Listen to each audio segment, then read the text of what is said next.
अस्सलाम वालेकुम dear students, you are listening to Numan Malik.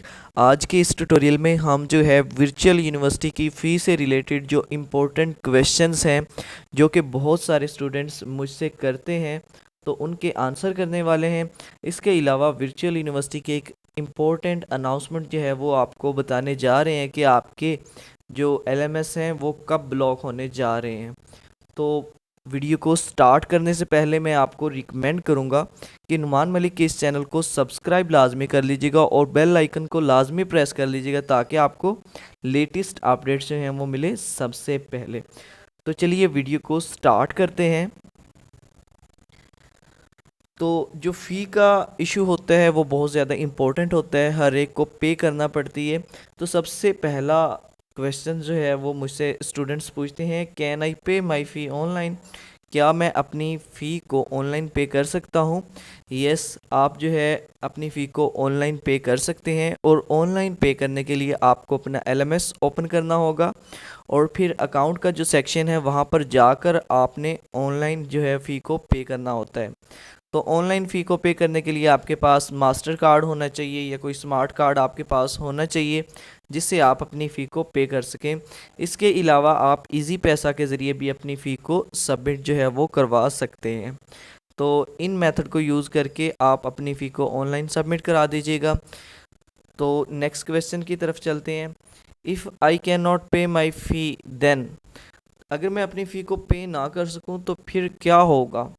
तो ये भी अक्सर स्टूडेंट्स जो हैं वो मुझसे पूछते हैं।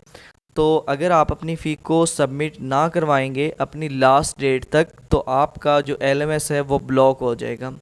जब एलएमएस ब्लॉक हो जाएगा तो आप कुछ भी ना कर पाएंगे क्योंकि सारा कुछ हमने एलएमएस के ऊपर ही मेंटेन करना होता है और अपनी एजुकेशन को मेंटेन रखने के लिए हमें जो एलएमएस है उसको मेंटेन करना पड़ता है। तो अगर एलएमएस ही ब्लॉक हो जाता है वर्चुअल यूनिवर्सिटी की तरफ से तो हम स्टडी कैसे गेट करेंगे? तो आपका जो एलएमएस है ना वो ब्लॉक हो जाएगा। नेक्स्ट क्वेश्चन, कैन आई पे माई फ़ी लेटर? यानी कि क्या मैं अपनी फ़ी को बाद में जमा करवा सकता हूँ? यहाँ पर क्वेश्चन बेसिकली ये है कि जो लास्ट डेट होती है उसके बाद भी क्या आप फ़ी को जमा करवा सकते हैं? तो ये भी है कि हम जो है अपनी फ़ी को जब हमारी लास्ट डेट गुज़र जाती है उसके बाद में जमा करवा सकते हैं, लेकिन उसके लिए हमें जो है वो फ़ाइन देना पड़ेगा। जो फ़ाइन की जो फ़ी होती है वो 1000 जो है वो एक्स्ट्रा हमें पे करना पड़ती है। और फिर उसके बाद भी लिमिट होती है कि लेट्स सपोज़ कि आपने अप्रैल में फ़ी जो है जमा करवानी थी और अगस्त का महीना हो गया तो उसका एक ख़ास ड्यूरेशन होता है। उसके बाद जो है वो एलएमएस को ब्लॉक करने का सोचते हैं कि अगर ये फ़ी जमा नहीं करवा रहा तो इसके एलएमएस को ब्लॉक कर देते हैं क्योंकि इसने बाद में फ़ाइन के साथ भी फ़ी नहीं जमा करवाई। तो अब हमारे पास जो सोल्यूशन है हम इसका एलएमएस जो है वो ब्लॉक कर देते हैं। तो इस तरह से आप जो है वो बाद में भी फ़ीस जमा करवा सकते हैं, लेकिन आपने लिमिट देख लेनी है कि जब तक वो उनका कोई नोटिफिकेशन नहीं आया, उनका कोई अनाउंसमेंट नहीं आई जहां पर उन्होंने मेंशन किया है क्लियरली कि आपको ब्लॉक कर देंगे, तब तक जो है वो आप फ़ी जमा करवा सकते हैं, लेकिन आपको साथ में फ़ाइन देना होगा। नेक्स्ट क्वेश्चन की तरफ चलते हैं। If assignment not updated due to LMS block, अगर आपकी जो असाइनमेंट्स हैं, आपके जो क्विज़ेज़ हैं या आपकी कोई जीटीपी है या जो भी आपने काम अपने एलएमएस पर करना है, अगर आपकी फ़ी की वजह से आपका एलएमएस ब्लॉक हो चुका है तो अब वो सब चीज़ें तो गुज़र गई जो आपने करना थी, तो इसका क्या सोल्यूशन है? तो गाइज़ इसका कोई सोल्यूशन नहीं है। जो आपकी असाइनमेंट्स हैं, इवन के जीटीपीज़ हैं या क्विज़ हैं, वहाँ पर एक्सपायर्ड का ऑप्शन आ जाएगा और आप जो है वो उनको मिस कर बैठोगे और उनको मिस करने से जो है वो आपके सीजीपीए में काफ़ी ज़्यादा इफ़ेक्ट पड़ेगा।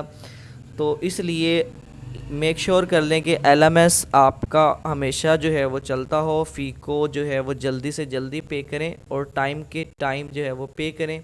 इवन कि आपसे इकट्ठी फ़ी जमा नहीं होती तो आप उसको क्या करें, इंस्टॉलमेंट्स में भी आप उसको जमा करवा सकते हैं। तो यहाँ पर मेन चीज़ ये है कि असाइनमेंट, क्विज़ या जीटीबी अगर मिस हो गई तो वो वापस नहीं आने, ना उनके मार्क्स मिलने। तो ये चीज़ कंफर्म है, आप इसको नोट कर लें।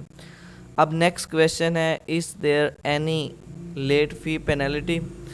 तो पेनल्टी मैंने आपको बता दी है कि 1000 रुपी जो है वो आपको फ़ाइन के तौर पर देना पड़ेगा अगर आप उनकी जो लास्ट डेट दी गई हुई है उसके बाद आप फ़ी को जमा करवाते हो। तो इवन के एलएमएस ब्लॉक भी हो जाता है फ़ाइन, तो तब भी आपको देना पड़ेगा और वो जो है वो माफ़ नहीं होता। अब नेक्स्ट क्वेश्चन की तरफ चलते हैं। यहाँ पर क्वेश्चन ये है, कैन आई पे माई फ़ी इन इंस्टॉलमेंट्स? क्या मैं अपनी फ़ी को इंस्टॉलमेंट्स में जो है वर्चुअल यूनिवर्सिटी की साइट पे अपडेट कर सकता हूँ? तो इसका आंसर है येस। आप इंस्टॉलमेंट्स में भी अपनी फ़ी को जमा करवा सकते हैं, जिसमें वो फ़ी को जो एक्चुअल आपकी फ़ी है उसको जो है वो डिवाइड कर देगा। इसके लिए मैंने वीडियो भी बनाई थी जिसमें मैंने इस चीज़ को क्लियरली एक्सप्लेन किया था, वो भी आप इस वीडियो की डिस्क्रिप्शन में जो है वो देख लीजिएगा, उसका लिंक आपको मिल जाएगा। वहाँ पर मैंने बताया हुआ है बाकायदा तौर पर कि कैसे हम अपनी ऑनलाइन फ़ी को सबमिट करवाते हैं। अपने एलएमएस को ओपन करके फिर हम अकाउंट के सेक्शन में चले जाते हैं। तो फ़ी जो है वर्चुअल यूनिवर्सिटी की तमाम यूनिवर्सिटीज़ जो पाकिस्तान की यूनिवर्सिटीज़ हैं उन सब से कम फ़ी जो है वो वर्चुअल यूनिवर्सिटी की ही है। तो ये जो है बहुत ज़्यादा अच्छी यूनिवर्सिटी है, ठीक है। If fee is paid LMS not updated it then, यानी कि अगर हमारी फ़ी जो है वो पे कर दी गई है और एलएमएस उसको अपडेट नहीं कर रहा तो देन हम क्या करें? तो गाइज़ आपने जब भी अपनी फ़ीस जमा करवानी है, अपडेट करनी है, चाहे आप एलएमएस के थ्रू करें चाहे आप जो है वो इजी पैसा के थ्रू करें, तो आपने ना उसका रिकॉर्ड जो है वो अपने पास पीडीएफ की फॉर्म में स्टोर कर लेना है, ठीक है। उसका स्क्रीनशॉट ले लेना है जब आपने उसको जो है वो पे किया, ताकि बाद में कोई भी प्रॉब्लम होती है तो आप उसको अपडेट कर सकें। इवन कि मैंने एक फ़ी इंस्टॉलमेंट में जो है वो जमा करवाई थी, तो बाद में इशू ये हुआ कि वो अपडेट हुई ना, और देन जो है मुझे इजाफ़ी पैसे जो है वो भरने पड़ गए। तो अपने आप को जो है आपने अपनी डॉक्यूमेंटेशन को प्रिपेयर करना है, ताकि आप अपनी फ़ी का एक अलग से फ़ोल्डर बनाएं, उस पर टोटल एक्चुअल सेमेस्टर की फ़ी लिखें और जो आपने डिवाइड डिफरेंट पोर्शंस में की है या पेड की है ऑनलाइन, तो उसको भी आपने वहाँ पर स्टोर करना है फ़ोल्डर बना के, ताकि किसी किस्म का कोई इशू हो तो आप वहाँ पर आपके पास प्रूफ हो उसका। तो देन आपने क्या करना है, यहाँ पर ये एक ईमेल लिखी हुई है VUSSS@vu.edu.pk, तो यहाँ पर आपने जाकर अपनी कंप्लेन करनी है। देन वो आपकी फ़ी को अपडेट कर देंगे आपके एलएमएस में, ताकि आपका जो एलएमएस है वो ब्लॉक होने से बच जाए, ठीक है। हर चीज़ का प्रूफ रखें जो भी आप वर्चुअल यूनिवर्सिटी की ट्रांजैक्शन करते हैं, ताकि किसी किस्म की कोई चेंजिंग हो तो आपकी जो फ़ी है वो मेंटेन रहे, और जो आपने फ़ीस जो है वो पे की है वो भी उसका भी आपके पास रिकॉर्ड हो। और can I make request for fee concession? Fee concession के हवाले से बहुत सारे स्टूडेंट्स पूछते हैं। फ़ी कंसेशन का कोई चक्कर नहीं होता यहाँ पर। बेसिकली यहाँ पर डिफरेंट तरह के स्कॉलरशिप जो हैं वो मार्क्स के बिहाफ पे जो हैं वो दिए जाते हैं, उनमें आप जो है स्कॉलरशिप में जो है वो अप्लाई कर सकते हो। आगे आपकी लक जो कि मार्क्स के बिहाफ पे होंगे। इसके अलावा नीड बेस्ड स्कॉलरशिप आते हैं, तो फ़ी जो है वो तो हर सूरत पे करना पड़ती है, लेकिन स्कॉलरशिप में आपको जो मिल जाती है वो आपको एक्स्ट्रा मिलेगी। और नेक्स्ट जो है वो आपको एक इम्पोर्टेंट अनाउंसमेंट जो है वो देने जा रहे हैं कि जिन्होंने लोगों ने अपनी फ़ी को पे नहीं किया था, चाहे वो इंस्टॉलमेंट्स में हैं या चाहे जिन्होंने इकट्ठी जमा करानी थी, इवन के जो लास्ट डेट है वो गुजर चुकी है, तो अगस्त 4 2020 को उन सब के जो एलएमएस हैं वो ब्लॉक होने जा रहे हैं। अगर एलएमएस ब्लॉक हो जाते हैं, आपकी क्विज़, आपकी असाइनमेंट्स, जीडीबीज़ वगैरह सब कुछ मिस हो जाएगा, उनके मार्क्स कट जाएंगे।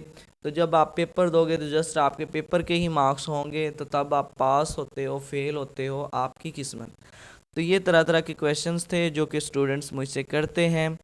तो अगर आपके जहन में भी कोई क्वेश्चन है तो आप कमेंट्स में लाजमी बताएं, और इसके अलावा इस वीडियो को अपने स्टडी ग्रुप्स में शेयर लाजमी कीजिएगा, ताकि सभी का फ़ायदा हो सके और सभी को ये बातें जो हैं वो पता लग सकें, ताकि वो भी अपनी फ़ी को, जो कि एक इम्पोर्टेंट जो है इशू है, उसको रिज़ॉल्व कर सकें।